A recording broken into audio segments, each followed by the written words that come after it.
आज हज के मसले को लेकर के मुझे यहाँ पर प्रेस कॉन्फ्रेंस करनी पड़ रही है। जिस तरीके से हज के मसले पर भारतीय जनता पार्टी की सरकार की रवैया दिन पर दिन हाजियों के प्रति मुसीबत पैदा करता जा रहा है, उसी कड़ी में इस बार हज पे हमें बड़ी उम्मीद थी कि जो पिछली गलतियां सरकार से, हज कमेटी ऑफ इंडिया से जो गलतियां हुई हैं, शायद उसकी पुनरावृत्ति अब नहीं होनी चाहिए। और हम लोगों ने इससे पहले से आपके माध्यम से, तमाम पत्राचार के माध्यम से सरकार को समय समय पर अवगत कराते चले आ रहे हैं कि पिछली बार जो सरकार हाजियों को तमाम दुश्वारियों का सामना करना पड़ा था, इस बार वो नहीं होना चाहिए। लेकिन सरकार की मंशा साफ दिखती नहीं है हाजियों के लिए। हाजी अपने पैसे से हज करने जाता है और उसका पूरा पैसा सरकार के पास जमा करता है कि तो आप सारी व्यवस्था हमारी देखोगे। आप उनके पैसे से उनके लिए व्यवस्थाएं प्रदान करते हैं, लेकिन जो पैसा वो देते हैं और उसके बाद उनको वो सुविधाएं नहीं मिलती हैं, उनकी व्यवस्थाएं गड़बड़ा जाती हैं, वो तमाम परेशानियों का सामना उनको करना पड़ता है। तो ऐसे में कहीं ना कहीं हाजी निराश होता है और वहाँ से वापस आने के बाद यही लोगों से कहता है कि उस पाक मुकद्दस पे गए, हमारे ज़ियारत तो हो गए, लेकिन बड़ी हज कठिनाइयों भरा था। हज समिति का कुप्रबंधन की वजह से हमको तमाम परेशानी झेलनी पड़ी थी। इसलिए दिन पर दिन हाजियों की संख्या कम होती चली जा रही है। जैसे इस बार उत्तर प्रदेश को ले लीजिए, 31,180 कोटा मिला था, उसमें से 19,702 लोगों ने केवल आवेदन किया। 11,448 सीटें अभी भी खाली है जो सरकार को वापस चली गई हैं। तो मैं इसको क्या समझूं कि सरकार हाजियों को और प्रोत्साहित करके उनकी संख्या बढ़ानी चाहिए, ताकि दिन पर दिन इसकी संख्या घटती चली जा रही है। पिछले बार भी मैंने प्रेस कॉन्फ्रेंस से कहा कि माननीय प्रधानमंत्री जी के सबसे कम, पूरे भारत में सबसे कम, पूरे इंडिया में सबसे कम हाजी बनारस से गए। कभी मोदी जी ने इस पर विचार किया? कभी हाजी के बारे में पूछा कि हमारे कॉन्स्टिट्यूंसी से, लोकसभा से इतने हाजी कम क्यों गए? तो सवाल इस चीज़ का है कि सरकार की जो मंशा है वो हाजियों के प्रति वो ठीक नहीं है। जिस तरीके से हम तो अनुरोध करते हैं कि जिस तरीके से आप अपने धर्म के तमाम धार्मिक कार्यक्रमों को अच्छे ढंग से निभाने का काम करते हैं, सारी सुविधाएं देते हैं, चाहे वो कुंभ का मसला हो, चाहे और कोई तमाम मेले होते हैं, तमाम आयोजन होते हैं, तो उस जगह सरकार की बहुत चाक चौबंद व्यवस्था होती है। लेकिन जब हज पे लोग जाते हैं तो उनके साथ ये आपकी व्यवस्था क्यों चरमरा जाती है?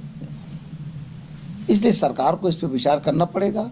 सरकार ने ये पहले ढिंढोरा पीटा कि पिछली सरकारों ने आवेदन फॉर्म के 300 रुपये लिए थे, हम फ्री में देंगे। लीजिए साहब, पहली किस्त जो आई है, जारी हुई है, 80,000 की है, उसके साथ 1,500 रुपये मिसलेनियस चार्ज, पता नहीं क्या चार्ज जोड़ दिया, 300 फॉर्म का भी जोड़ दिया। एक तरफ आप कह रहे फ्री देंगे, फिर जोड़ लिया यहाँ पैसा। अब 81,800 पहली किस्त में लिया जा रहा है। तो मैं सरकार से पूछना चाहता हूँ, 1,500 रुपया, 1,800 रुपया जो हर हाजी से एक हाजी पे वसूले जा रहे हैं, पूरे भारत में जितने लोगों ने आवेदन किया जो हज पे जा रहे हैं, जोड़ लेते तो 25,20,36,000 सरकार हाजियों से लूट रही है, उनके पॉकेट में हाथ डालकर डाका डाल रही है। तो कहाँ से सरकार हमारे धर्म के लोगों के लिए इतना अवेयर है? जिस प्रकार आप तमाम अपने अनुष्ठानों पर पूरा फोकस करते, मुझे उससे दिक्कत नहीं, अच्छी बात है। अगर कुंभ के मेला माननीय आजम खान साहब ने जिस तरीके से निभाया रोल, पूरे देश में उसकी तारीफ हुई, दुनिया में तारीफ हुई, देश विदेश से तमाम वहाँ दर्शनार्थी आए और नहाने वाले आए वहाँ पर। उन सब लोगों ने ये कहा कि इस बार की व्यवस्था चाक चौबंद बहुत अच्छी थी, महाकुंभ था। तो तब तो आजम खान साहब ने, हमारी सरकार ने नहीं सोचा था कि हम इससे सुविधाएं क्यों दें, एक मुसलमान होकर के इस तरह सुविधाएं दी आपको, आप ही लोगों ने तारीफ की। लेकिन जब आज हमारे हज के मसले पर पाक मुकद्दस में जाने की बात आती है, मक्का मदीना जाने की बात आती है, तो सरकार तरह तरह की यातनाएं उनको देती है। जिस प्रकार जब हज कमेटी की दूसरी बार हमको ये प्रेस कॉन्फ्रेंस करनी पड़ रही है, तो जब हज का मसला आया तो हमारे सारे देश के अंदर जो कौम के ठेकेदार हैं, सरकारी राजनीतिक मौलाना हैं, जो सरकार में बैठे सरकारी मशीनरी वाले मुसलमान हैं, जो मंत्री सरकारी मुसलमान बन करके बैठे हुए मुसलमान हैं, जब इस तरह मसले आते हैं तो उन पर इनको आवाज़ उठानी चाहिए। हम तो पसमानदा मुस्लिम समाज का संगठन चलाते हैं, हमारे पास कोई फंड नहीं है, हम तो अपने हिसाब से अपने लोगों में सब बैठ करके संगठन चलाते हैं। जिनके पास देश विदेश से फंडिंग होती है, कौम की रहनुमाई करते हैं, वो ऐसे मसले पर क्यों खामोश हो जाते? जब बात आती, जब हाजियों की तो दुश्वारियाँ आ रही थी तब तो नहीं, पिछले बार हमें 4 बार प्रेस कॉन्फ्रेंस करके इस पर सरकार से निवेदन करना पड़ा। तब ये लोग कहाँ थे? ये तमाम कौम के ठेकेदार कहाँ थे? एक बार भी किसी ने आवाज़ नहीं लगाई। तब ये लोग क्या कर रहे थे? लेकिन आज जब बात आती है कि जब हाजी जाता है तो जब पहली उड़ान उड़ती है तो वहाँ हज हाउस में ये मौलाना फिरंगी महली जैसे लोग शेरवानी टोपी लगा करके और वहाँ हरी झंडी दिखाने पहुँच जाते हैं। लेकिन आज जब हज के मसले में इतनी परेशानी हो रही है तो वो अपने दरबे में घुसे बैठे, मुंह दही जमा के बैठे हुए हैं। ये कौम के ठेकेदार हैं।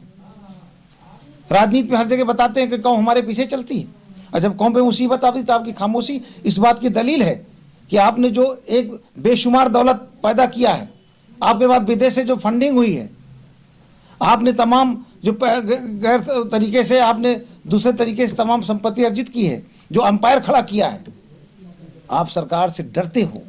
आप सरकार के सामने खड़े होने की हिम्मत नहीं है, आप बोल नहीं सकते हो। इसलिए नहीं बोल सकते हो कि सरकार आपके पीछे ईडी लगा देगी, सीबीआई जांच करा देगी, मेरा जो खड़ा अंपायर सब ध्वस्त हो जाएगा। तो अपनी बचाने पर लगे लोग हैं। और मैं तो निवेदन करता हूँ, अगर सरकार ने इनको हरी झंडी दिखाने के लिए बुलाया तो निश्चित तौर से पसमानदा मुस्लिम समाज इसका विरोध करेगा। क्योंकि जो आज हाजियों के लिए लड़ाई लड़ रहे हैं, हम पिछले 3 सालों से पूरी तरह से लड़ाई लड़ रहे हैं, और आज हम कोटे के लिए लड़ाई लड़ रहे हैं, उसके बाद सुविधाओं की लड़ाई लड़ रहे हैं, तमाम संघर्ष कर रहा है पसमानदा मुस्लिम समाज।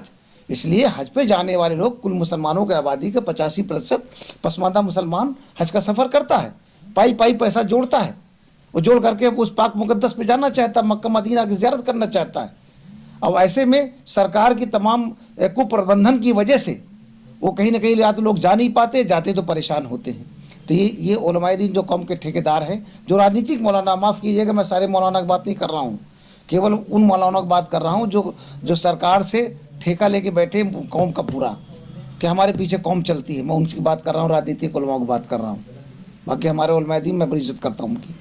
तो ये इनकी खामोशी इस बात की दलील है कि अपने ये अंपायर को बचाए रखने के लिए जांच से बचना चाहते, इस सरकार से पंगा नहीं लेना चाहते कि हमें क्या लेना है, बोलेंगे सरकार जांच लगा देगी, ईडी लगा देगी।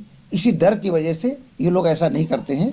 मैं सरकार से निवेदन करता हूँ, माननीय प्रधानमंत्री जी से, अब मैं पत्र भी भेज रहा हूँ कि जिस तरीके से हमारे हाजियों से 300 रुपये फॉर्म के नाम पे और 1500 रुपये मिसलिनियस के नाम से 1800 रुपये पर हाजी वसूले जा रहे हैं, जो देश के अंदर पूरा जोड़ते हैं तो 25 करोड़ 20 लाख 36 हज़ार होता है। तो ये 25 करोड़ 20 लाख 36 हज़ार हाजियों से जो गैर तरीके से वसूले जा रहे हैं, ये एक खुली डकैती है, खुला डाका है सरकार का। इसलिए सरकार 1800 रुपये जो 1500 मिसलेनियस और फॉर्म जो कहा था कि हम फॉर्म फ्री में देंगे, फिर 300 रुपये क्यों लगा रहे हैं? तो सरकार ये 1800 रुपये तो हाजियों को पहले उसको लेस करे। इन्होंने पहली किस्त जारी किया 1800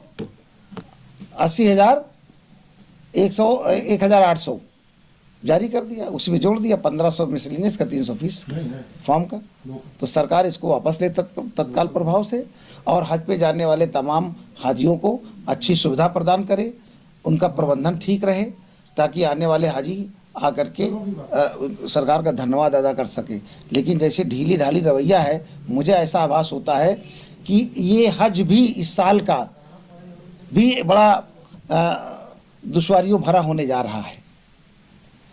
इसलिए सरकार को मैं पत्र लिख करके ये आग्रह करता हूं कि अभी समय है, समय रहते सरकार चेत जाए और हाजियों के प्रति अपना नरम रुख रखे और गंभीरता से विचार करे और हाजियों का जो जाने का मंसूबा है उस पर सरकार पूरी तरह से फैसला ले, ताकि अभी इस बार भी यही हुआ, कम ऐसे हुए 31,180 लोगों ने फॉर्म भरा, कोटा मिला यूपी को, और यूपी में 31,180 कोटा मिला और कुल मिला के 17,702 लोगों ने फॉर्म भरा,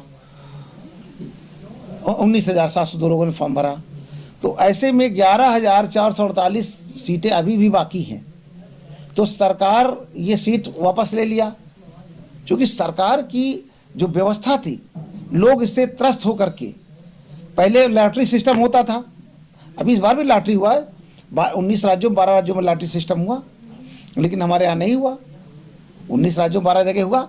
पहले लॉटरी सिस्टम में लोग हाजी दुआ मांगते थे कि लॉटरी मेरा नाम आ जाए, और आज हम सरकार कोटा नहीं पूरा कर पा रहे, ये सरकार के लिए बड़े शर्म की बात है।